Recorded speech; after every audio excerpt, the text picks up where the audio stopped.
नमस्कार, cage live Himachal देख रहे हैं आप और मैं हूं आपके साथ पूजा राजपूत। हिमाचल की राजनीति में इन दिनों सबसे बड़ा सवाल यही है कि जब कांग्रेस हाईकमान 12 में से 11 जिलों के जिला अध्यक्ष नियुक्त कर चुका है, तो आखिर शिमला ग्रामीण और फिर किन्नौर ये दो जिले ही क्यों बचे हैं? क्या ये महज संगठनात्मक देरी है या फिर इसके पीछे सत्ता, गुटबाजी और फिर दिल्ली तक पहुंच रखने वाले नेताओं की कोई बड़ी राजनीतिक चाल चल रही है? आज के इस वीडियो में हम आपको विस्तार के साथ बताएंगे कि आखिर कांग्रेस के इन दो अहम जिलों में अध्यक्ष की ताजपोशी क्यों फंसी हुई है और इसके पीछे असली खेल क्या चल रहा है। पहला, 11 जिलों में नियुक्ति, 2 में अड़चन क्यों? कांग्रेस हाईकमान ने संगठन सृजन अभियान के तहत हिमाचल प्रदेश के 12 जिलों में संगठन को मजबूत करने की कवायद शुरू की थी। ऑब्जर्वर नियुक्त किए गए, ब्लॉक से लेकर जिला स्तर तक रिपोर्ट तैयार हुई और फिर इन्हीं रिपोर्ट्स के आधार पर 11 जिलों में जिला अध्यक्षों की घोषणा भी कर दी गई। लेकिन जैसे ही बात शिमला ग्रामीण और फिर किन्नौर की आई, यहाँ पार्टी की अंदरूनी राजनीति सामने आ गई। वजह साफ है, इन दोनों जिलों में सिर्फ संगठन नहीं बल्कि सत्ता के केंद्र जुड़े हुए हैं। शिमला ग्रामीण वो जिला है जहां से मंत्री, विधायक और बड़े राजनीतिक परिवार सीधे तौर पर प्रभावित होते हैं, जबकि किन्नौर में एक ताकतवर मंत्री और फिर दिल्ली कनेक्शन वाले युवा नेता आमने सामने खड़े हैं। सबसे पहले बात करते हैं शिमला ग्रामीण की, जिसे कांग्रेस संगठन की सबसे अहम जिला इकाइयों में गिना जाता है। इस जिले के तहत 8 विधानसभा क्षेत्र आते हैं, जिनमें 3 मंत्री और फिर 4 विधायक शामिल हैं। यही वजह है कि शिमला ग्रामीण का जिला अध्यक्ष केवल एक संगठनात्मक पद नहीं बल्कि राजनीतिक संतुलन की कुर्सी बन चुका है। यहां अध्यक्ष पद के लिए करीब 25 आवेदन आए हैं, लेकिन असली मुकाबला 5 बड़े चेहरों के लिए सिमटा हुआ है।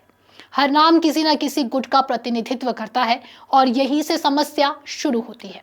शिमला ग्रामीण में एक और ठियोग से जुड़े दीपक राठौर है, जिन्हें दिल्ली में राहुल गांधी की टीम से जुड़ा माना जाता है।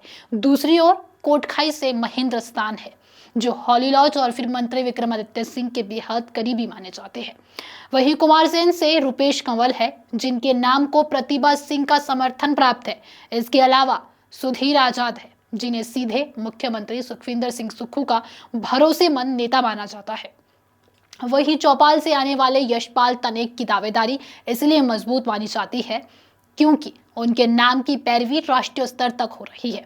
ऐसे में अगर किसी एक नाम पर मुहर लगती है तो दूसरा गुट खुद को हाशिए पर महसूस करेगा और यही बात हाईकमान को रोक रही है। अब जरा रुक करते हैं किन्नौर की ओर, जहां तस्वीर और भी जटिल है। किन्नौर में जिला अध्यक्ष पद के लिए 4 से 5 नाम चर्चा में है, लेकिन असली टकराव राजस्व मंत्री जगत सिंह नेगी और फिर युवा कांग्रेस से निकले नेता निगम भंडारी के बीच माना जा रहा है। मंत्री जगत नेगी अपने करीबी नेताओं को आगे बढ़ाना चाहते हैं, जबकि निगम भंडारी की पहचान एक ऐसे नेता के रूप में है जिसकी सीधी पहुंच दिल्ली तक मानी जाती है। यही वजह है कि किन्नौर में कोई भी फैसला लेते समय हाईकमान एक पक्ष को नाराज करने का जोखिम नहीं उठा पा रहा। इन दोनों जिलों में एक बात कॉमन है, दिल्ली फैक्टर। शिमला ग्रामीण में दीपक राठौर और फिर किन्नौर में निगम भंडारी, दोनों ही ऐसे नाम हैं जिनका सीधा संबंध राष्ट्रीय नेतृत्व से जोड़ा जाता है। पार्टी सूत्रों का मानना है कि इन्हीं दिल्ली कनेक्शन की वजह से हाईकमान हर बार अंतिम सूची पर पहुंचकर रुक जाता है। यही कारण है कि बाकी 11 जिलों में नियुक्तियां हो गई है, लेकिन इन्हीं 2 जिलों में फैसला बार बार टलता जा रहा है।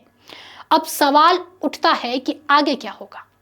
पार्टी के भीतर चर्चा है कि अगर गुटों में सहमति नहीं बनी तो हाईकमान किसी ऐसे नाम को आगे ला सकता है जो किसी भी बड़े गुट से खुलकर जुड़ा ना हो। इसके साथ साथ जिन नेताओं को जिला अध्यक्ष नहीं बनाया जाएगा, उन्हें बोर्ड और फिर निगमों में जिम्मेदारी देकर संतुलन साधा जा सकता है।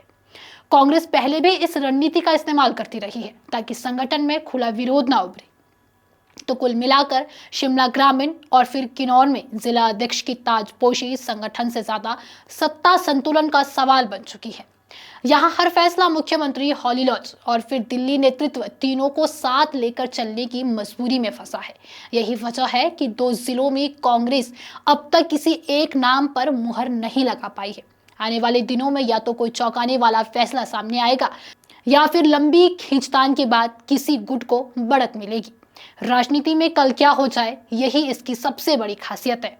फिलहाल के इस वीडियो में इतना ही, और कमेंट करके आप बताएं कि आपके इस पर क्या विचार है। आपके हिसाब से शिमला ग्रामीण और फिर किन्नौर में किसे मिलनी चाहिए कमान, हमें कमेंट करके जरूर बताइए। अगर आपको ये वीडियो पसंद आई हो तो वीडियो को लाइक, कमेंट, शेयर और हमारे Facebook page KH live Himachal को फॉलो अवश्य करें।